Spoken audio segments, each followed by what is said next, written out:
Hi everyone, and thanks for joining. Today I'm going to walk you through this Markup very easy Windows box available on Hack the Box platform. This is the 6th box from the Starting Point Tier 2. Don't forget to contemplate series of machines. I'm already connected to Hack the Box Starting Point VPN network, and I'll proceed to start the target instance. This instance has tags Apache, SSH, PHP, Reconnaissance, scheduled job abuse, weak credentials, arbitrary file upload, XXC injection, and a weak permission.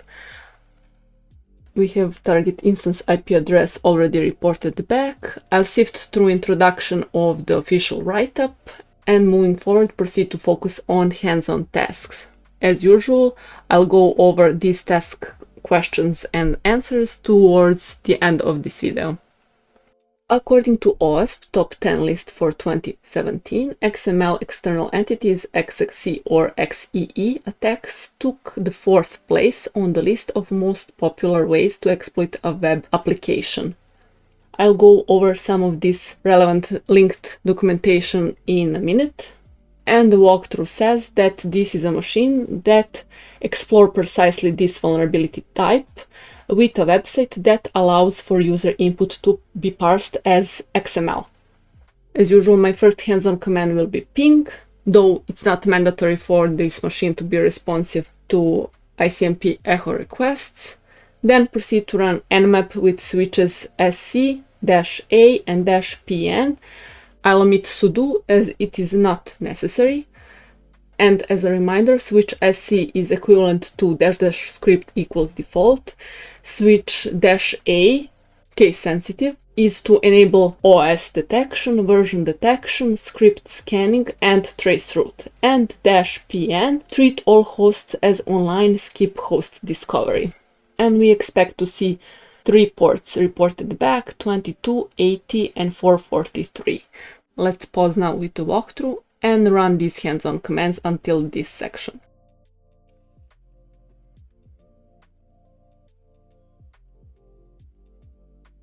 ZTTL 127, as expected in this case for a Windows instance on this platform.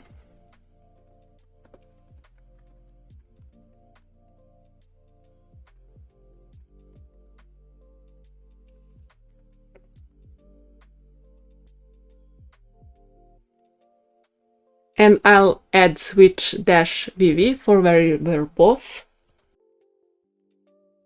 And with that we immediately see ports 22, 80, and 443 discovered. And for the sake of time, I'll immediately proceed to navigate to the web service hosted on port 80 by default.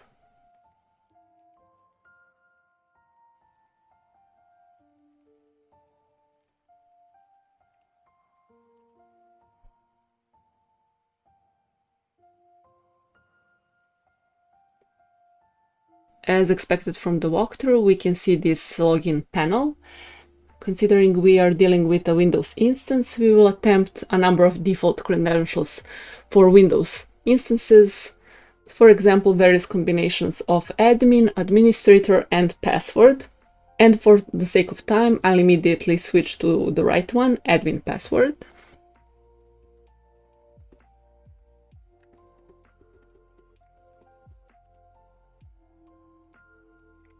Great, we are now logged in. And moving past the login screen, we are met with a number of resources. After a quick exploratory dive into each of them, we notice that the order page could be of interest to us, since it presents us with a number of user input fields. In order to better understand how this input functions, we will fire up a burp suite, set up Foxy Proxy plugin to intercept requests from port 8080, and interact with input fields by filling in some random information and pressing the submit button. So browse around a bit, then focus on this order tab.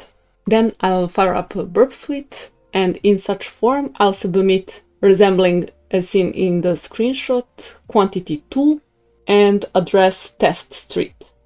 After submitting the form, I'll navigate to burp and find the page as seen on the screenshot. then proceed to work with it. The screenshot clearly mentions XML, and searching for an XML exploitation cheat sheet, we are met with several examples such as the Hectrix one, and we'll then refer to it to gain access to internal system and read a file from an internal system. For example, in Windows case, I'll try with C Windows System32 drivers etc hosts.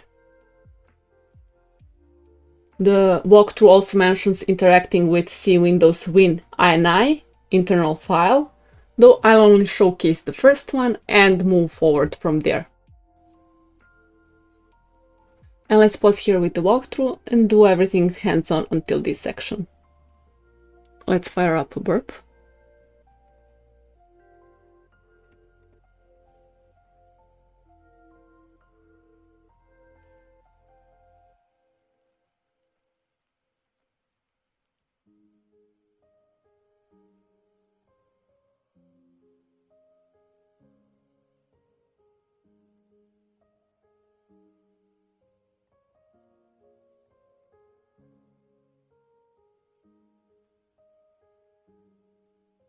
Let's enable Foxy Proxy to interact with burp on port 8080.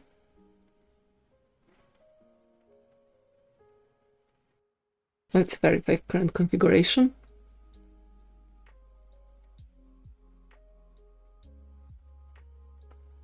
Great, no need to change anything here.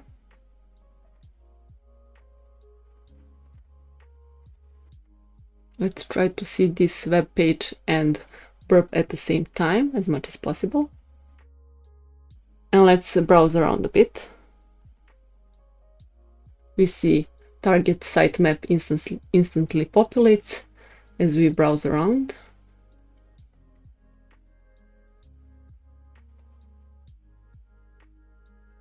This is services PHP page. We see it here now in sitemap listed.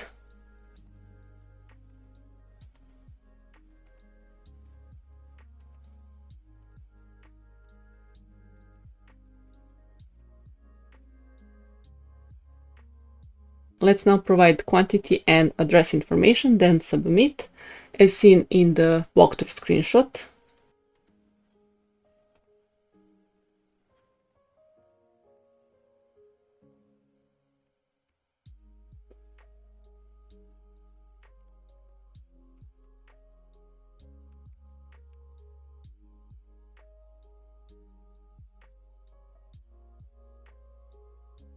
And let's switch to burp. So compared to previous view, there is now this process PHP page listed.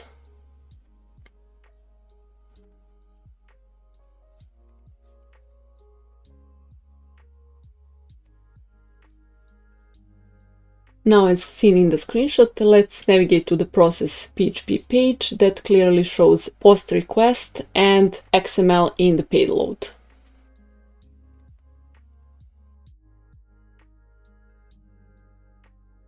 We also see in services PHP page, in request response, XML mentioned, version 1.0, and for process. This is the post request from the screenshot as submitted quantity 2 and address test street. So we'll proceed to test this out for XXC vulnerabilities. And on the Hectrix page, there are several examples how to do that.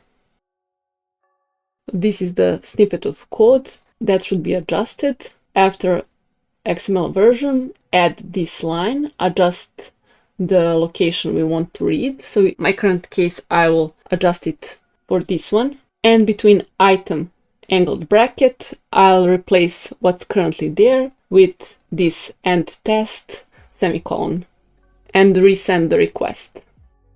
First, I'll copy paste this request and send it to repeater.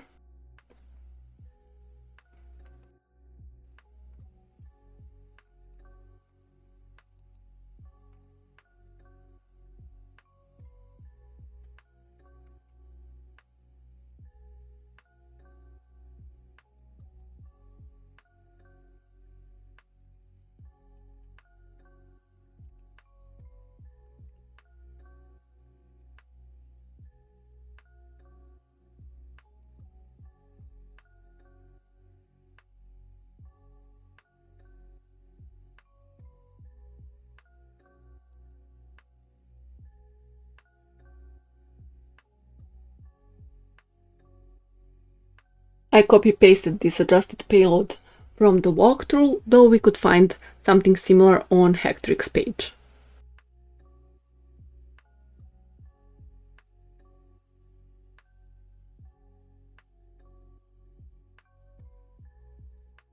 And let's quickly sift through OWASP Top 10 for 2021, the latest one currently available.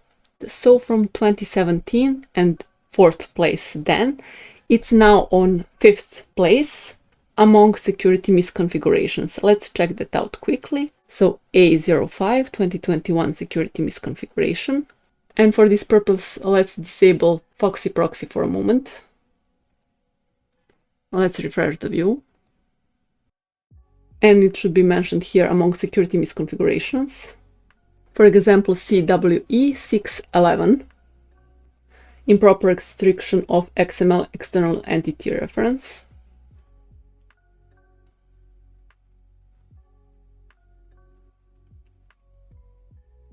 Let's check that out. And one of the latest CVEs related to XXC on Mitra website is this 2022 42745 with the description recruiter software allows reading arbitrary files using XXC. Let's check that out on CVE.org website. So these would be the details for this CVE. Candid ATS version 3.0.0 allows an external attacker to read arbitrary files from the server. It is possible because the application is vulnerable to XXC. So that would be one of the recent CVEs related to XXC. Let's now re-enable burp.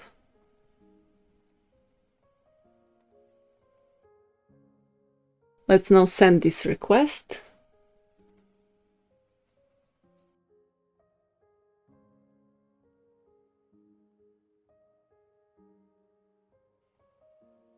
I think I'm missing a couple of brackets.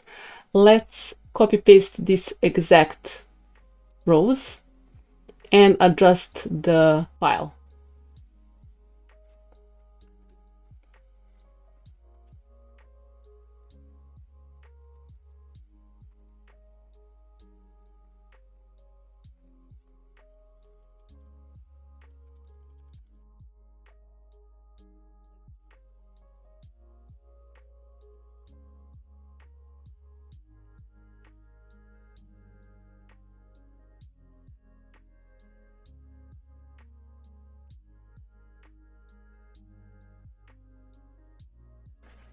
And after adjusting these slashes, I'm able to see contents of etc host directory on the target instance.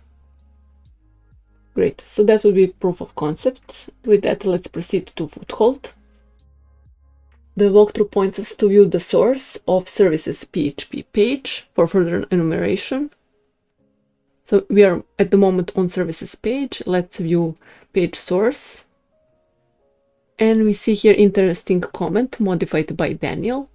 So considering the nmap output showed there's port 22 open, let's try to refer one of potential files relevant to Daniel's SSH logins.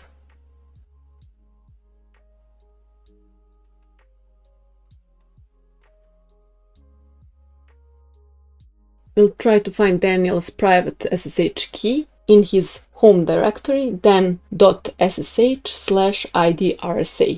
as usual location for SSH private keys. So we already know we can interact with internal files on the host. Let's now adjust this final file to point us to Daniel's home directory and private SSH key.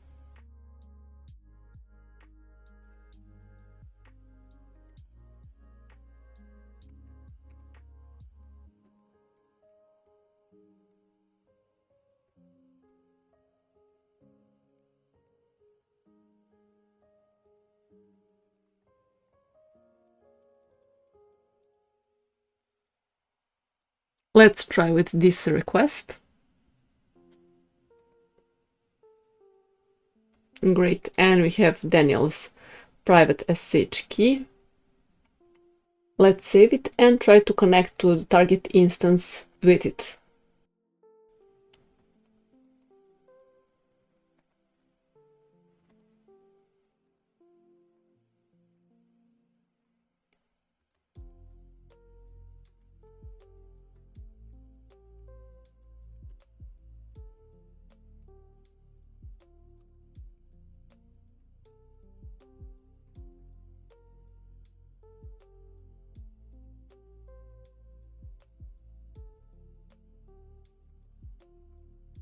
Let's get it out.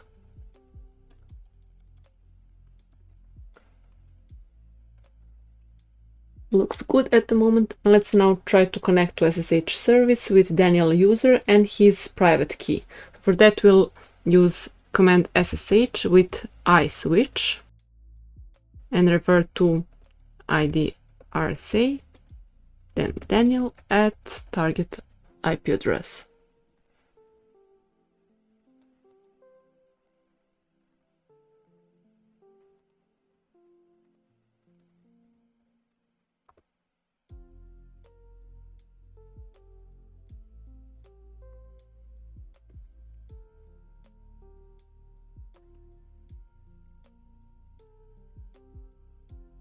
I rushed. With this, we are notified that we have bad permissions for ID RSA. Let's exit from here.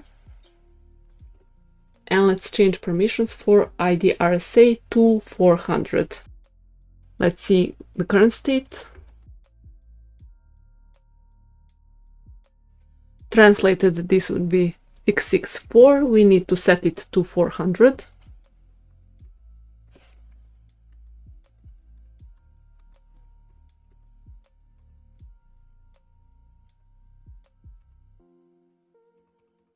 Looks better now. Let's try again.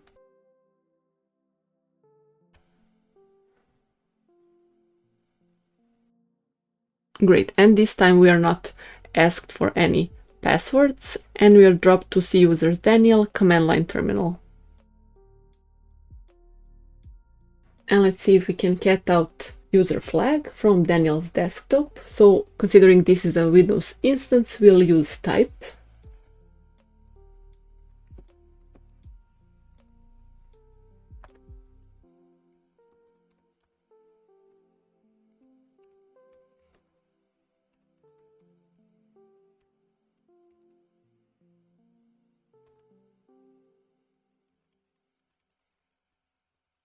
Great, typing out user flag will work for us, and let's now try to escalate our privileges to be able to read the root's flag. First we'll check out Daniel's current privileges with command whoami/priv.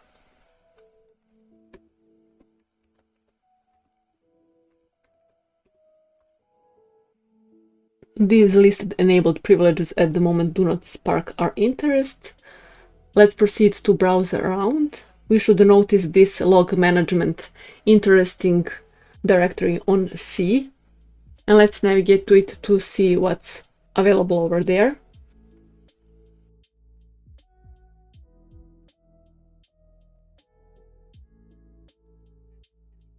And as seen in the walkthrough screenshot, there is this job bat file listed. Let's try to execute it.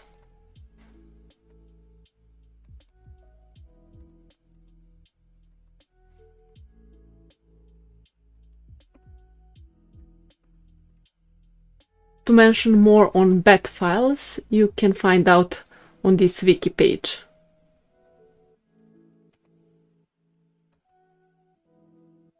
And this is essentially as expected. The walkthrough mentions we shouldn't be able to, with Daniel's privileges, to execute this batch job. Let's reconnect again via SSH as Daniel user and read the contents of this job.bat.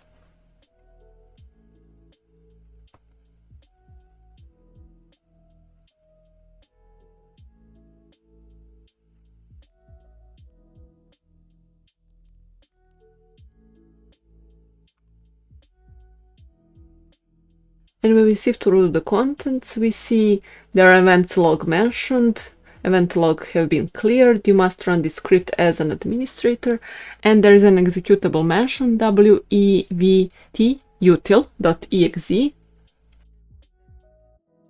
And more on it you can find on this Windows page. Essentially, it enables you to retrieve information about event logs and publishers. You can also use this command to install and uninstall event manifests, to run queries, and to export, archive, and clear logs.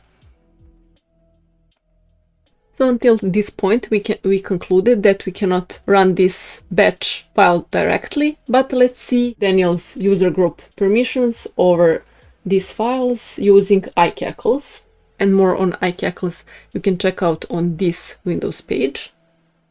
It displays or modifies discretionary access control lists, decals, on specified files and applies stored decals to files in specified directories.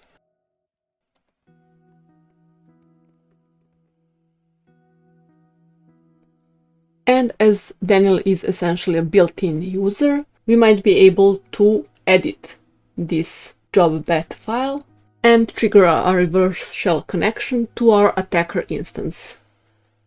Let's first see if this batch job is listed among scheduled tasks with this sch tasks command line command. This sch tasks command schedules commands and programs to run periodically or at a specific time, adds and removes tasks from the schedule, starts and stops tasks on demand, and displays and changes scheduled tasks.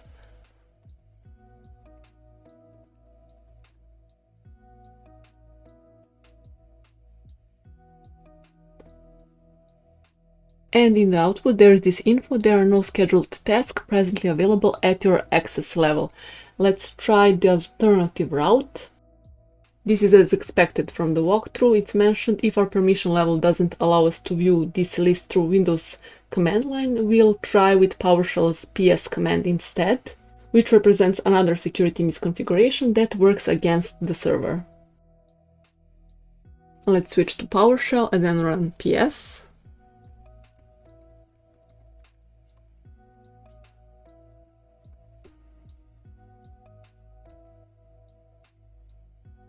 At this point in time, I do not notice this wevt process name as seen on the screenshot, so let's give it some time and then rerun ps to see if it will trigger with triggered batch job. That would indicate the bat script might be executing at that point.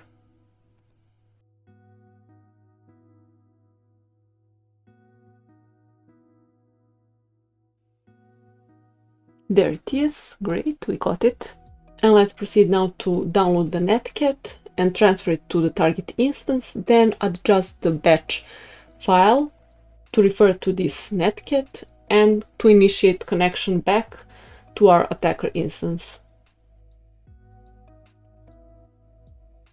Let's disable burp for a moment.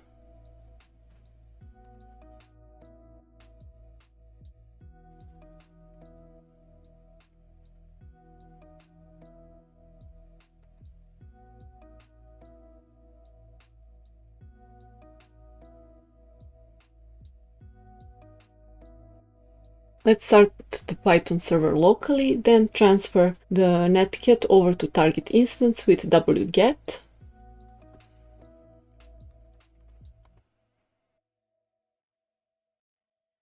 We'll use port 80 as seen on the screenshot. And on the target instance, let's run wget, then http,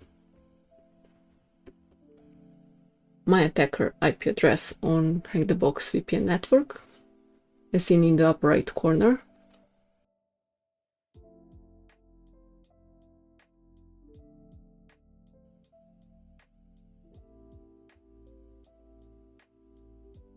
And let's verify it's pulled with dir.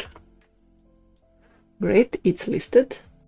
Since we have full control over the job.bat script, as we saw from the iCackles output for built-in users where our current user Daniel belongs, we will modify its contents by running the following command. And let's be sure to execute it from Windows command line, not Windows PowerShell. Let's copy paste this command and adjust it with my IP address and port.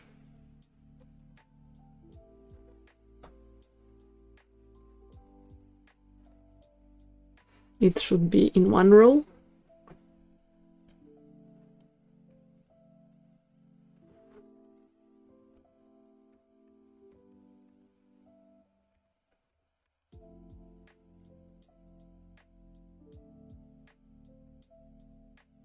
And for port, let's use 443, for example.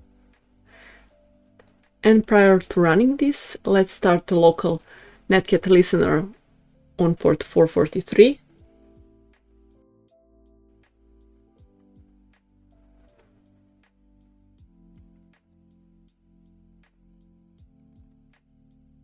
Let's exit PowerShell here. We can stop this Python web server on port 80. Let's then run netcat with switches lvnp and port 443. And now let's copy paste the command.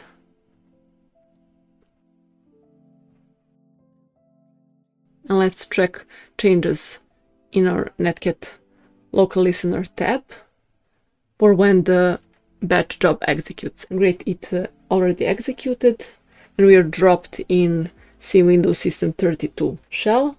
And let's immediately type out the root flag.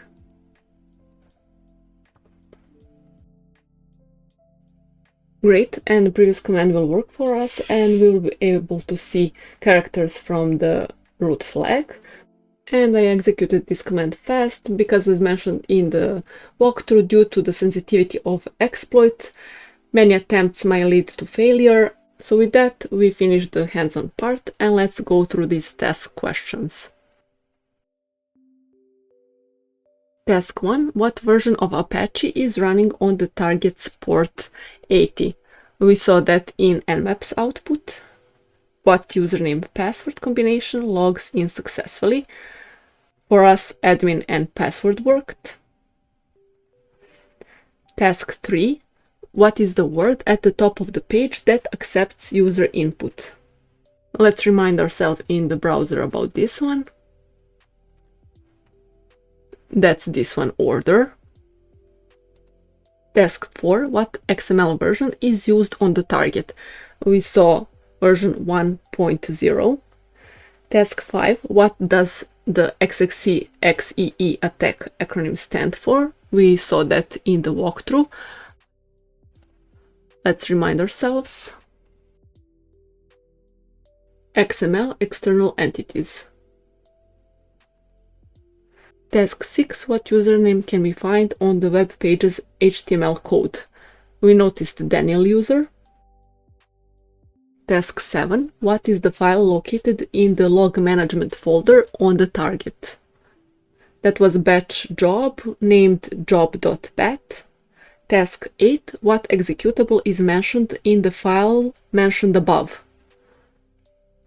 So that's wevtutil.exe. And after submitting characters from the user.txt and root.txt, we can say we completed the box and we can terminate this target instance. And that would be all for this video. Like and subscribe if you enjoyed this one. Until next video, bye for now.